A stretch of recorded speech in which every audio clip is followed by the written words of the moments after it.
Alright,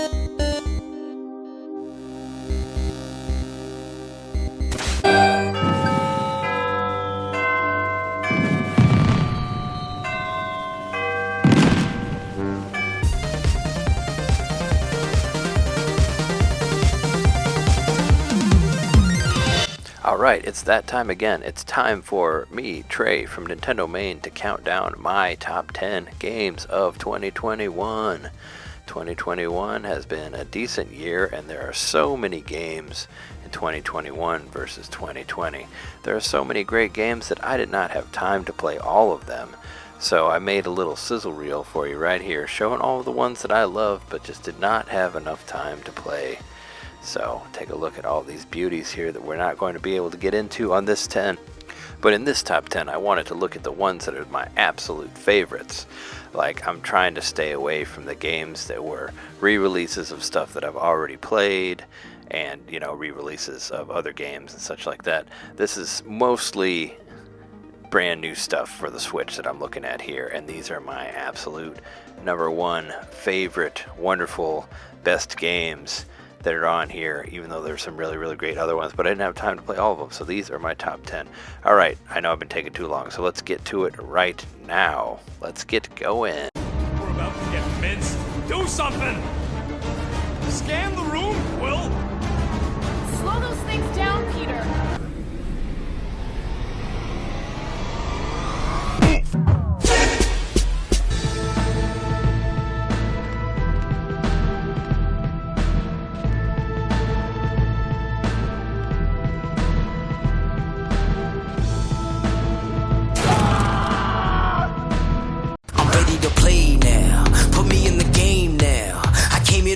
I'm ready to do it, I can't be afraid now. Put me on the stage. Coming in at number 10, we have Wrestling Empire, which in my opinion is the best wrestling game for the Nintendo Switch right now. And taking a look at it right here, it looks like it's a Nintendo 64 game, and it does very much feel like those games. But you can do so much in this game. You can build your own character, you can decide what kind of moves they will have, you can design your own outfit, you can design your own face paint and hair and all that sort of stuff, and you'll end up looking like this crazy character that I got right here with this big blue hair coming to the ring. You can negotiate or try to negotiate your rates as a wrestler as you go from one wrestling federation to another, and also, you know, you make money from each show that you do, and you can lose money depending on your expenses. And also you want to get your federation's ratings up higher, which was just added in a recent update. Also, you can fight so many different people. You can fight in the cage. There's cage matches in there. There's sumo matches. There's table matches. All sorts of different things. There's all sorts of things you can break. Everything is breakable. There's so much stuff you can hit each other with. It's so much fun to just take your character and throw it at the other guy. And there's a lot of options. You can even, like, you can be the manager for other wrestlers, where I'm distracting the referee right here. You can have brawls in the back behind the ring. One of my favorite things was actually you can be a ref as well. So you actually have to get on the ring and press the button when you want to do the 3 count. So you can actually make the count fast, and there can be feuds that come from that. And there's so many different wrestlers in here. Like, they pretty much have all the classics in here, and you can go and you can rename them. Like, here's Owen Hart right here walking out, and you can make them be those actual characters. And yeah, it's ridiculous. Just watch that guy getting thrown out of that ring. It is amazing. And check out Wrestling Empire right now. It is awesome. We're reaching the top. We're reaching the top. We're reaching the top. We know what it takes to be reaching the top. Lower the lights down. Hand over my crown. Hand over my heart. I do this for my town. I do this for my crowd. So turn me up real loud. My time, my time. None of you people can tell me to stop. Turning the track up. I'm never going back down. Hand over my heart.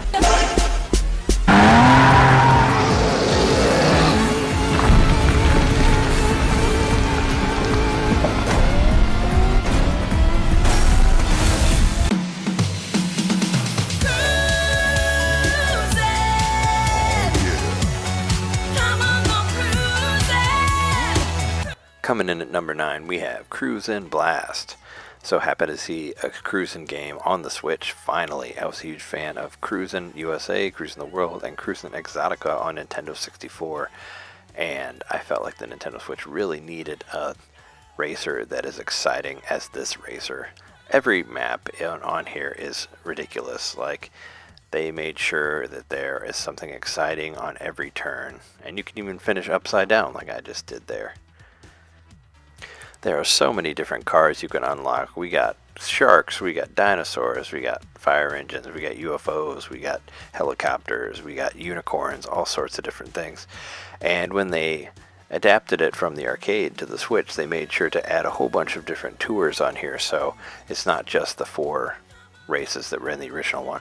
And there's so much excitement happening in this game right there. Like, you see this truck flipping, there's fireworks going off in the background. Like, every level is incredibly exciting from beginning to end, and they made sure that there's nothing boring whatsoever. You just drive right through and destroy the cars and flip and just do whatever you want, and it's a lot of fun. Like, it's I was playing this game all day when it came out, and I was just grinning through the whole thing. And what other racing game can you race as a dinosaur? I mean, look, you're racing as a dinosaur racing past other dinosaurs. Like, how fucking cool is that? And not to mention, you can race as a shark chasing a donut that's rolling through LA. You can even race in that area from Terminator 2. Yeah, you remember that spot. This game is so much fun, and that's why it's coming in at number 9.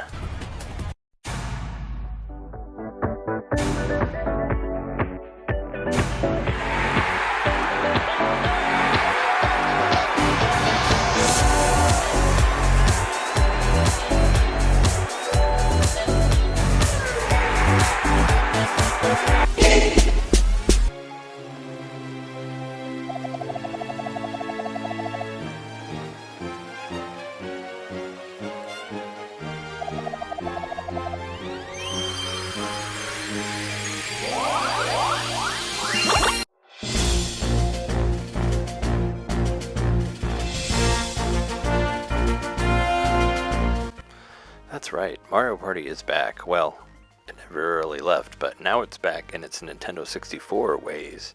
They brought back a whole bunch of the old mini games from all of the games from Mario Party 1 through 10, so you'll see all sorts of classics in there like bumper balls.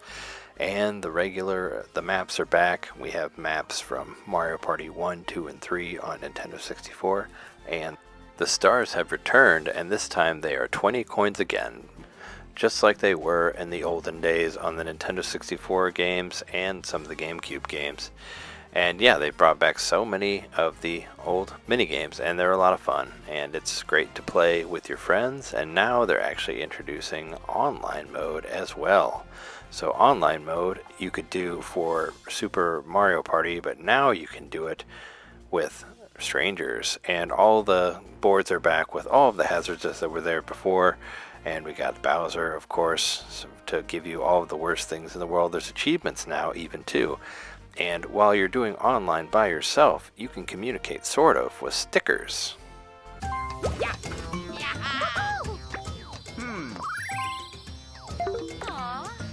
Oh, yeah. You got a star. Mario Party Superstars is as fun as ever with all of the online stuff and with all of the old mini games in there. They brought back so many classics, and they even brought back the bad ones, or the bad one, from the original Mario Party. So be careful with your hands on that. Make sure you wear gloves or something like that, or don't push down so hard. Mario Party Superstars is a lot of fun, and it's fun for you to play with your friends at home or on the internet. Check it out right now, and this is why it is coming in on number 8 for me. Winners! Finish!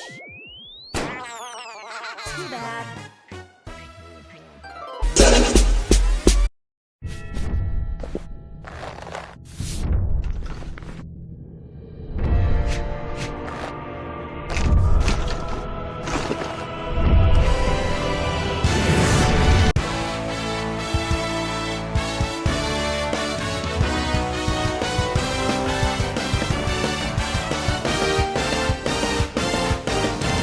Coming in at number 7 with an eagle is Mario Golf Super Rush. Mario Golf Super Rush is a sequel to the beloved Mario Golf games. And when this game came out, they had a single player mode on there with some light RPG aspects. and some fun, weird stories involving Wario and Waluigi and Thunder Gods and all sorts of other crazy stuff. That was alright, and they also added a speed mode now where you can run through golf, which is fine, but what I loved about this game was slow-ass golf. I like the regular slow-ass golf where you take turns and you go after each other and you just sink those motherfucking eagles just over and over and over again. That's what became so fun about this game, was doing the regular golf and playing online with friends. And not to mention that they added a bunch of new characters. They added a ton of new levels as well.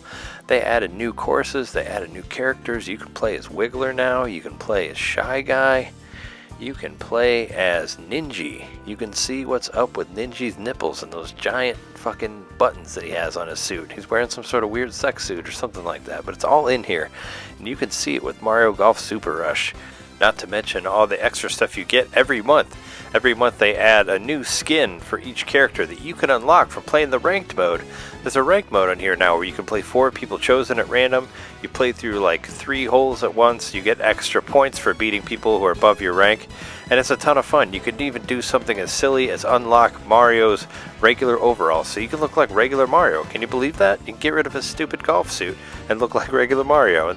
And that is why this game is my number 7 this year. It is a ton of fun. So get out there, get your ninja suit on, and just start knocking out those birdies with your friends. Go check out Mario Golf Super Rush, and you will understand why it's my number 7.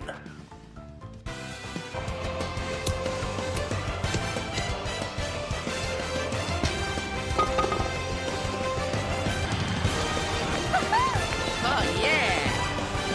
Uh-oh. Yes.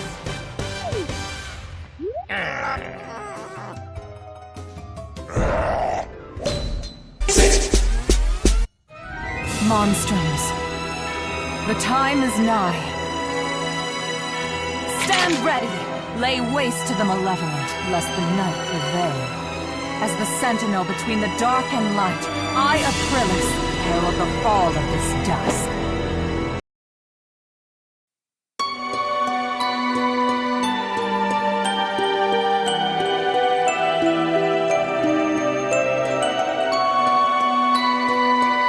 Coming in at number 6 is Ys 9. Ys is back again. Adol and his friends are here, and this time he gets shot by Aprillis, and he is turned into some sort of superhero called the Monstrum. Him and his friends run around town fighting different monsters as per usual, and it feels a lot like Ys 8 did, except this time there's not an island. This time you're running around through a town. And this time you have the maps that are very much like Ys 8, where you can plot your course and you can get around pretty easy. You meet some very interesting characters as you're going around, and the soundtrack is killer as usual.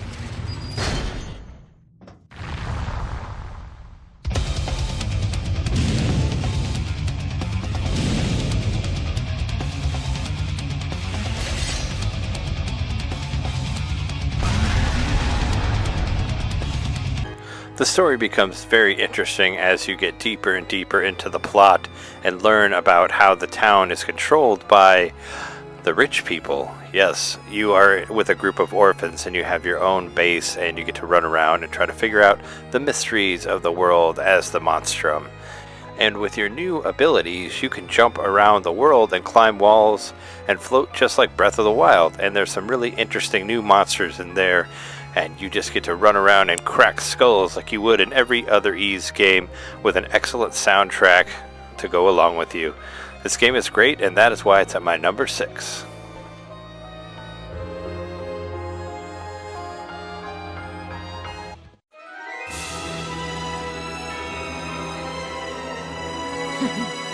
Impressive.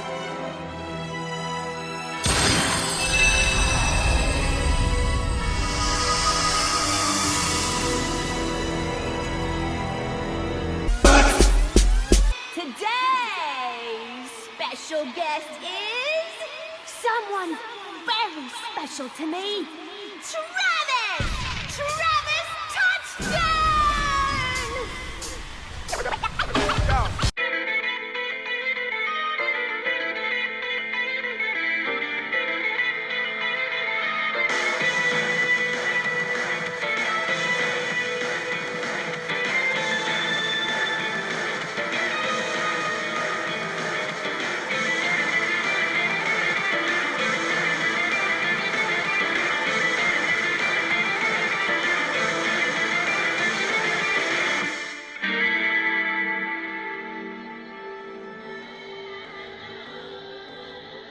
Coming in at number 5, Travis Touchdown is back in No More Heroes 3. And this time it's on the Nintendo Switch, and it's just as ridiculous as it was before. They brought back the open world, so now you can drive around, and it's just as gory as ever and as ridiculous as ever. You can clean up those toilets, so you can save by taking a dump again. So it's good classic Travis Touchdown. The game is so much fun, and the game is absolutely ridiculous. Like, you have no idea what type of art style they're going to use next. The animations are ridiculous and wonderful, and I was smiling from beginning to end of this 20-hour game that never overstood its welcome. Just take a look at this. I'm right up there with Yeah, let's not use that comparison anymore.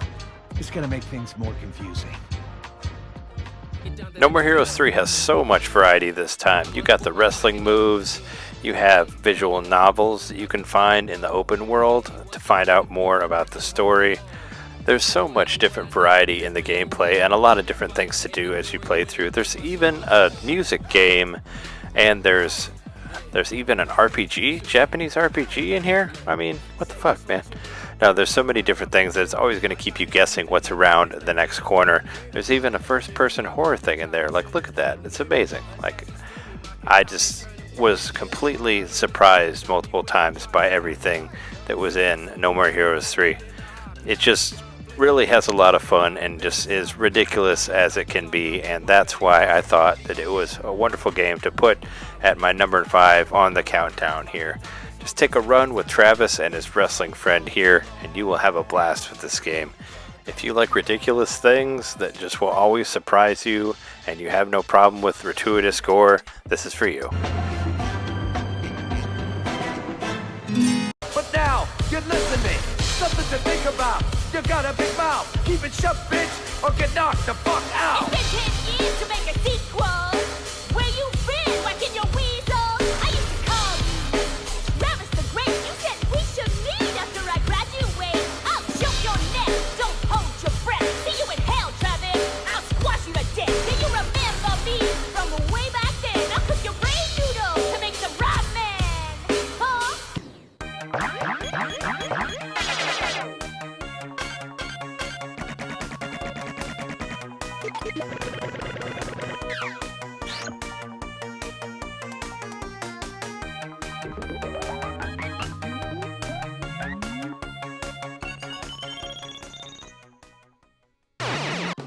Whee!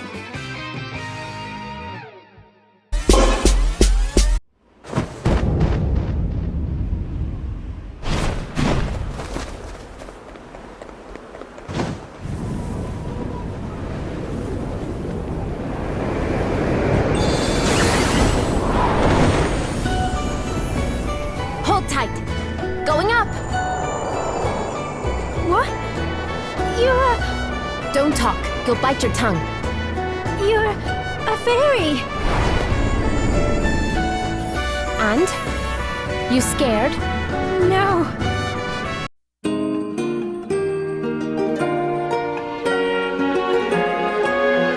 Alright, coming in at number 4 is Bravely Default 2, the RPG of RPGs.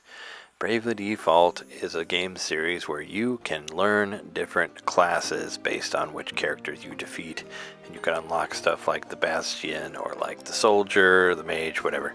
And you go through and you fight different people, and the game is huge. Like the worlds look beautiful, the characters that you fight look gorgeous, and all of the characters wear different super cool outfits every time they change their classes. So there's a lot of different variety that you can do and mismatch with your characters, and there are epic battles against each of the classes that you do to unlock incredibly strong moves against them. And of course there's the core mechanic of Bravely Default, which is braving and defaulting. If you default, you save your turn for the next turn, and then you can attack twice, or you can brave and just attack a bunch of times in a row and then lose all of your turns after that.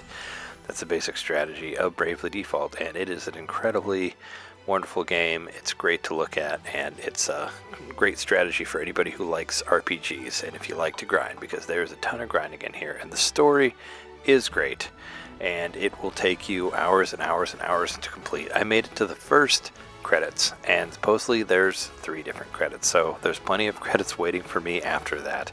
But I had a great time playing this game, and even getting to the first credits took me about 85 hours to get there. But eventually you'll start plowing through people just like I'm doing right here, and you'll be incredibly strong, and you will have a blast playing this game. Bravely Default 2, check it out. Coming in at number 4. Arcanist. 余裕でしたね。次は何ができるのかしら。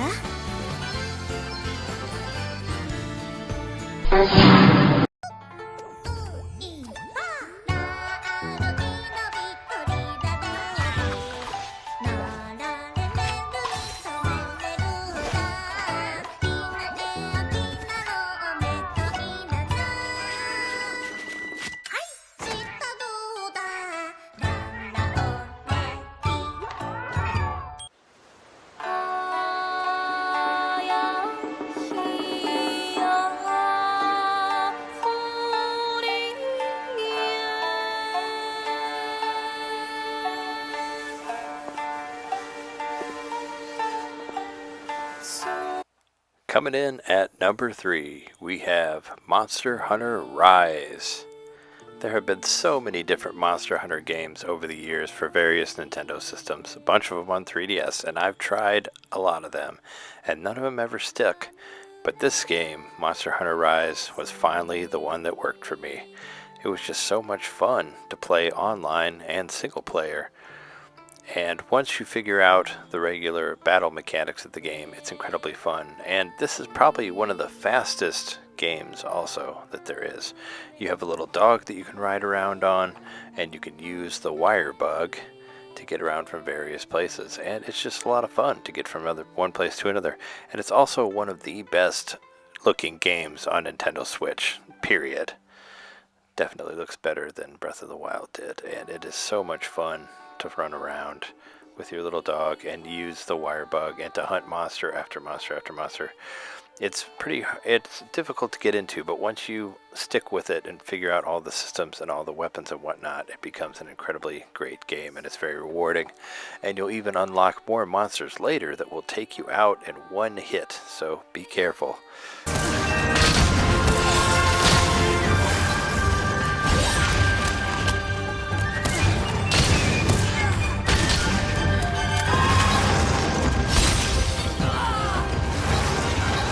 You need to make the perfect weapon to hunt these specific monsters, and as you go through the game there's a big tree of weapons, and you unlock more and more as you go. There are specific items that you have to find from carving the monsters, so you'll go through and look for a specific thing, and once you get that new weapon, everything is great. Like, it really feels great to unlock this new weapon, and that's the way Monster Hunter works. You unlock new weapons and you go and fight the same monsters over and over again, and you want to get a different part of them to make new armor that can help you protect you against bigger monsters. And they keep adding DLC to it, and there's even Sunbreak coming this summer, so you could tell why this game has been number 3 on my list. It is incredible great. Go play it. One objective in the bag.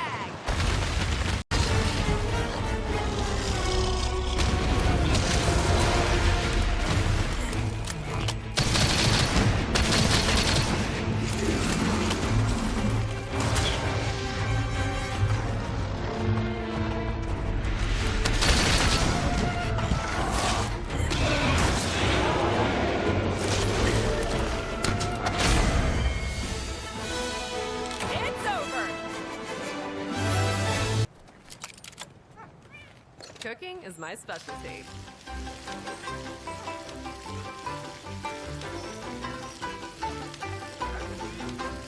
So tasty! Wow!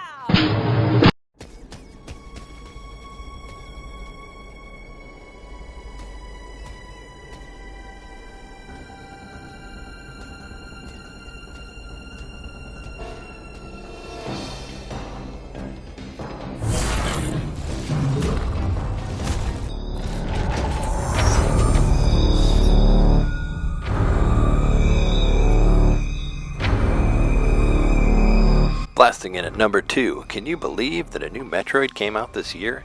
It's the first 2D Metroid since 2002, at least a new one. And Mercury Steam brought this one again. They were the same ones who did Metroid 2, or the remake of Metroid 2 on 3DS. And if you want to see more about that, go check out my Top 10 2017 video. But this time around, Samus has to deal with her biggest threat ever, her parents. Well, at least the Chozo. It's not directly her dad. But yeah, this guy is hell-bent on getting all of the Metroid powers to rule the galaxy and all that stuff. And we got Adam back. Adam's voice is here to direct you, and a really cool map system that'll show you where everything is now. The counterattack is back from the Metroid 2 games, and you will use it all the time. And now you get to run into these robots that are invincible and cannot be killed. Well, there are ways to kill them, but Emmys, which will chase you around, and you have this cool like horror thing where they fight you. But you can knock them away too with the counterattack if you're good enough. But eventually you'll get a move that you can shoot them and kill them, and you'll be able to absorb their powers when you kill them, which is pretty cool. So each Emmy becomes its own little fun boss fight that you have to go through. And you will die a lot aside from the Emmys because it's very difficult. But what's great about this game is every character that you fight, every boss that you go through, every attack that they send you can all be dodged. Like, if you memorize the patterns, you can go through the whole thing without even getting hit, and that's what is so cool about the game. It makes it so addictive to play through over and over and over again, even on hard mode, which will be a lot of fun now that you know the way to beat the bosses. I feel like Mercury Steam really understood the way Samus should be portrayed, and she's great. Listen to this.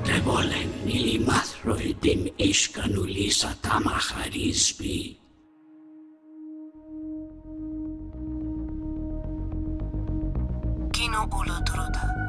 Ana maril sanur pura. Ay marhel kalom.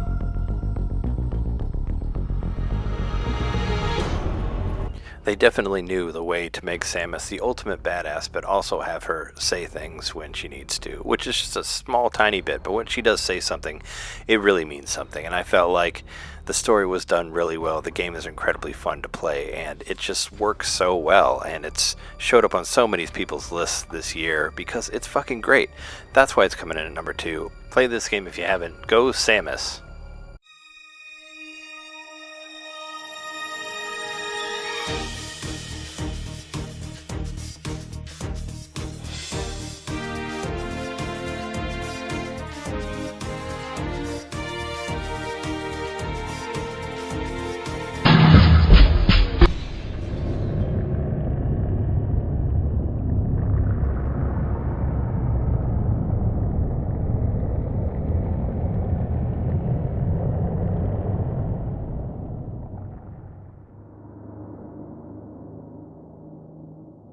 The god you cravenly revere is dead.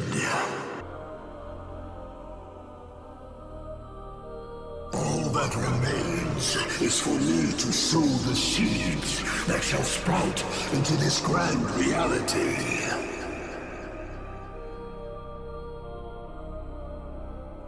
Spawning in at number 1 is 2 games, actually, because this year I learned to love a whole franchise, and it was thanks to 2 releases on Nintendo Switch. That's Shin Megami Tensei 5 and Shin Megami Tensei 3. Shin Megami Tensei 5 has been in development since the very beginning of the Nintendo Switch, so I've been psyched about it since I first saw it in that first sizzle reel. Oh, and also a little bit of Megami Tensei 1 on Super Famicom, but that was something that I got on my own. But in order to understand these games, I feel like I had to walk in Shin Megami Tensei 3 before I learned how to run in Shin Megami Tensei 5. I mean, the games are very similar in the way that you are a high school student that's living out your life, and all of a sudden the world ends, and you have to figure out what to do about that. Also, for some reason, you get turned into some sort of a demon creature. It's pretty much the same in both of them.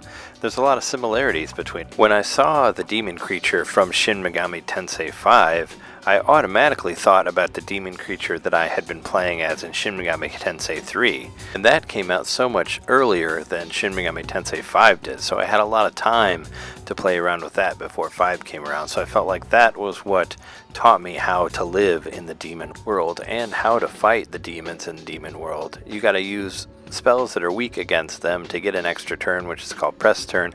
It works the same in both of the games, and learning it in Shin Megami Tensei 3 helped me with Shin Megami Tensei 5. Also, you got your high school students that are in peril or have their own ideas about the world and order versus chaos and all that stuff. That happens in both of the games, so one of them set me up for the other one, so that's why I kind of have to include both of them. Plus, Shin Megami Tensei 5 came out pretty late. Also, learned how to pick up the demons in Shin Megami Tensei 3, and that carried on into Shin Megami Tensei 5. Pretty much the same thing, where you have to answer questions. Having to go to all the different towns to find different things in Shin Megami Tensei 3 really helped me appreciate the way everything was all stuck together in Shin Megami Tensei 5. Learning Demon Fusion from Shin Megami Tensei 3 taught me a lot about Shin Megami Tensei 5, and then I could really appreciate that keyboard that they added in there for 5, and helped me create the most diabolical, destructive monsters in the universe. Play these games, they're both great, and hopefully eventually you as well will be able to spawn a Pazuzu.